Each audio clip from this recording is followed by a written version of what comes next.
Em frente para falar da Meta, que é a empresa dona do Facebook, do Instagram, do WhatsApp. O presidente Lula hoje falou sobre esse assunto, mandou um recado ao Mark Zuckerberg e convocou a reunião sobre a empresa. Ele disse que os fatos, o anúncio feito pelo Zuckerberg é algo extremamente grave. A gente tem essa fala do presidente? O pessoal tem, né? Vamos ver. Eu acho que é extremamente grave as pessoas quererem que a comunicação digital não tenha a mesma responsabilidade do cara que comete um crime na imprensa escrita. Sabe, é como se um cidadão pudesse ser punido porque ele faz uma coisa na vida real e pudesse não ser punido porque ele faz a mesma coisa na digital. O que nós queremos, na verdade, é que cada país tenha a sua soberania resguardada. Não pode um cidadão, não pode dois cidadãos, não pode três cidadãos achar que pode ferir a soberania de uma nação. Professora Tatiana, bom, e essa posição do Brasil? Houve uma movimentação também da União Europeia, né, porque também foi alvo de críticas por parte do Zuckerberg, e há uma mudança de posição, né, do CEO da Meta. A gente sabe que a gente viu, né, ele antes com uma posição diferente, mas agora é o Trump que vai assumir a presidência dos Estados Unidos, e a gente está falando de interesse financeiro, né? Acho que isso guia muito das movimentações dessas grandes empresas e dos grandes empresários também. É verdade, Diego. Tem um reposicionamento aí da Meta por meio do Mark Zuckerberg, uma fala bastante dura, não só pelo que diz, né, mas a forma como ele diz. Então, é muito importante que todo mundo que está aqui nos ouvindo agora possa ali dar uns minutinhos para assistir com atenção essa fala pública do Mark Zuckerberg. E ela se insere nesse contexto mesmo de vitória do Trump, então reposicionamento político, um alinhamento muito grande com o Elon Musk. Então, a gente tem um contexto hoje em que boa parte do fluxo, né, de valor passa pelas redes sociais, passa por essas plataformas digitais e tem uma alta concentração de empresas estadunidenses. Então, isso também é muito importante que a gente diga.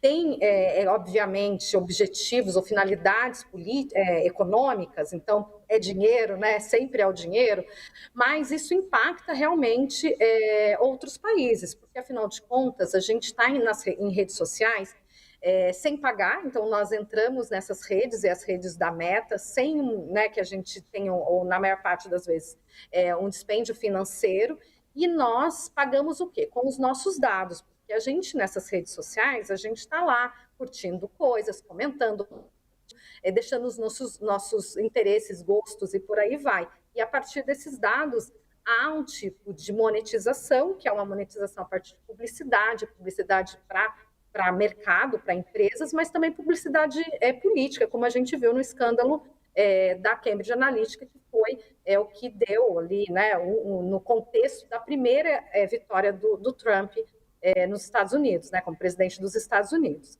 Então, ele tem um realinhamento. O Mark Zuckerberg passou por diferentes sabatinas, foi escrutinado publicamente do uso político das suas redes, então de fornecer ou permitir que os dados de estadunidenses fossem utilizados para fins eleitorais sem o consentimento.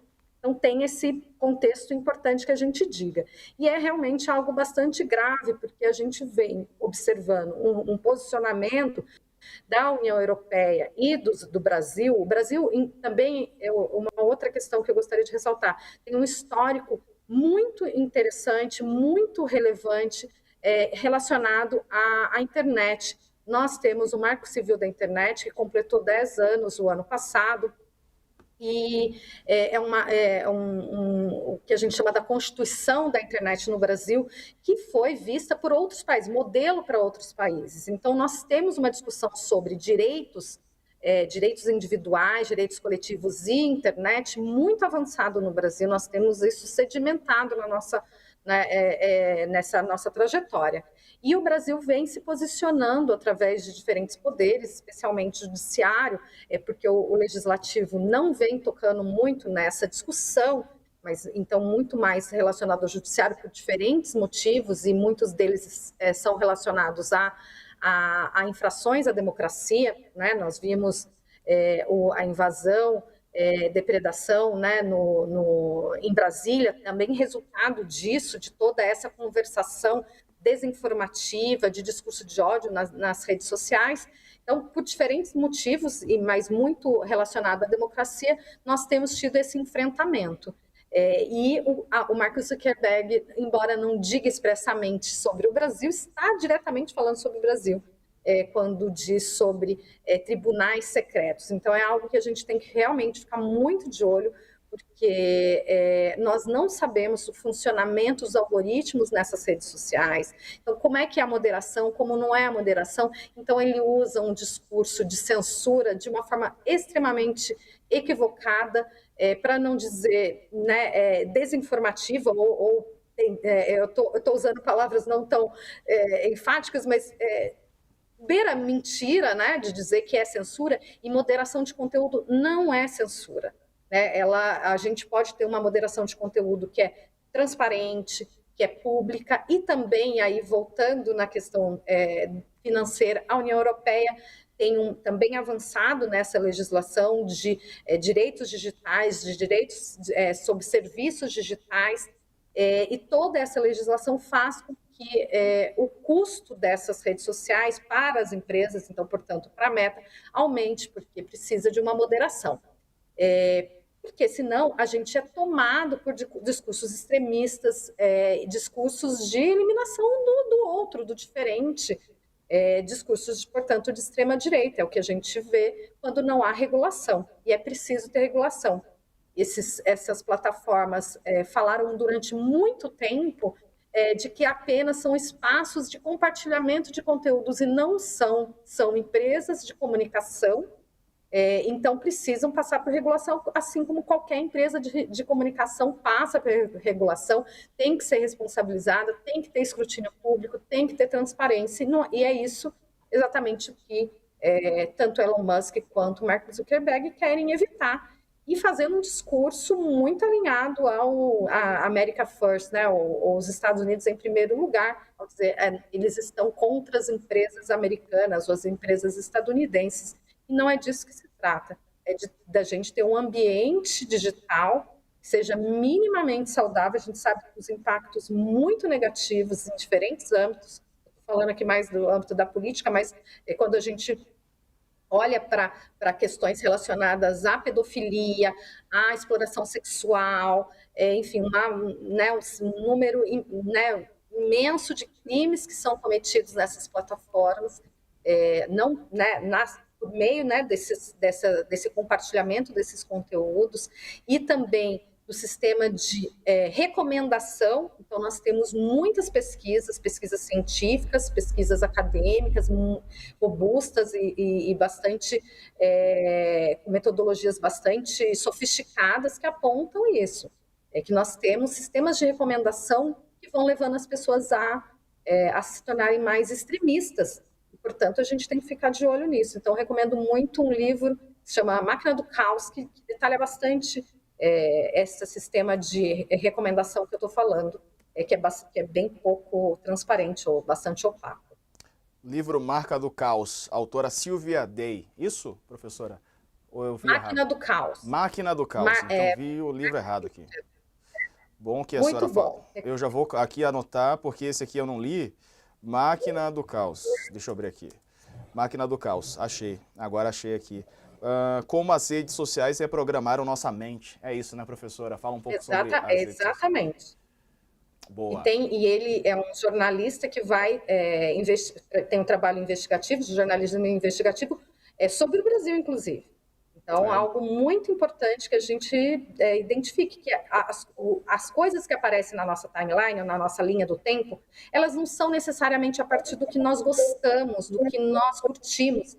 Elas são a partir de um sistema de recomendação algorítmico, e que a gente não tem transparência sobre isso. Max Fischer é o autor do livro. Pessoal, um intervalinho rápido, a gente volta já. Fica aí com a gente. Até já. Fala, Cocho. Posso falar? Claro, deve. Diga. O presidente fez uma reunião hoje com vários ministros, né, para discutir providências diante dessas ameaças que o Zuckerberg está fazendo ao Brasil e ao mundo, né?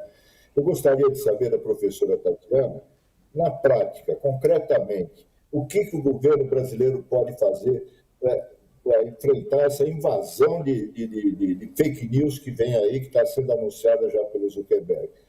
Porque, por enquanto, é só o Supremo Tribunal Federal que está fazendo alguma coisa para tentar regular isso, que são fábricas de fake news que elegem presidente. Você falou do presidente Trump, que foi eleito em 2016, numa máquina de mentiras, né? E aqui em 2018 o Bolsonaro é a mesma coisa. A questão é essencialmente política. A extrema-direita está formando uma internacional fascista baseada nessas big techs, né?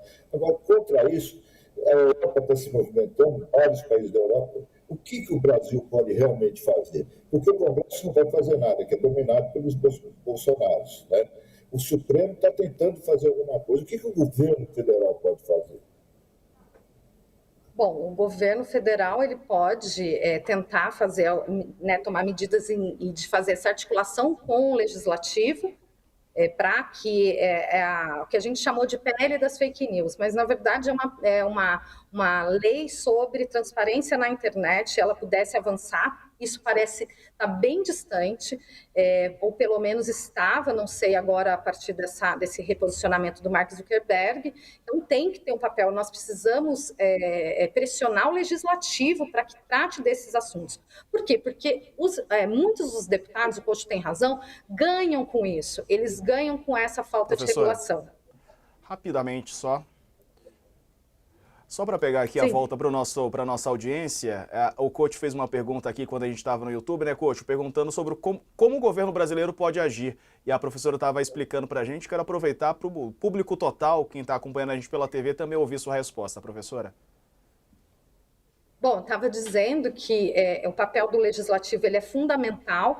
Então, o executivo, nós temos 3 poderes no Brasil, executivo, legislativo e judiciário. O judiciário tem avançado mais nessa discussão, justamente por uma falta de interesse e vontade do legislativo de tratar sobre esses assuntos, de um lado, mas também interesse em manter como está, porque nós temos deputados hoje que ganham com isso, que ganham com a desinformação, que ganham com o discurso de ódio, que fizeram parcerias, inclusive, com essas plataformas para que o projeto chamado PL, as fake news, mas que na verdade é uma lei sobre transparência na internet, não avançasse, e chamando isso sempre de censura. Então, eles sempre vão falar é censura, é censura, é censura, e não se trata de censura, se trata de regulação, de transparência, da gente saber o que acontece, assim como qualquer empresa precisa ser regulada, as empresas jornalísticas no Brasil têm regulação, nós precisamos disso na internet. Então, do ponto de vista do governo Lula, é evidenciar mais isso, ter uma comunicação institucional que trate mais desses assuntos do ponto de vista do letramento midiático, das pessoas entenderem por que isso é importante, para que elas também possam pressionar os seus parlamentares, mas o legislativo tem que ser realmente cobrado em relação a isso, porque eu já falei anteriormente, nós já avançamos muito no passado com o Marco Civil da Internet, uma discussão que foi muito a partir de conversa com diferentes atores, então, sociedade civil organizada, universidade, representantes eleitos, representantes de empresas. Nós sabemos fazer isso, nós precisamos pressionar realmente o legislativo para que essa discussão avance e que não fique só nas mãos do judiciário. Agora, o nosso parlamento, ele tem figuras realmente que são muito problemáticas desse ponto de vista, que não vão querer que essa discussão avance. Então, eu vejo que a comunicação do governo Lula, né, ela mudou agora, o Pimenta saiu, então pode ser que a gente tenha um avanço sobre isso, porque de fato precisamos olhar.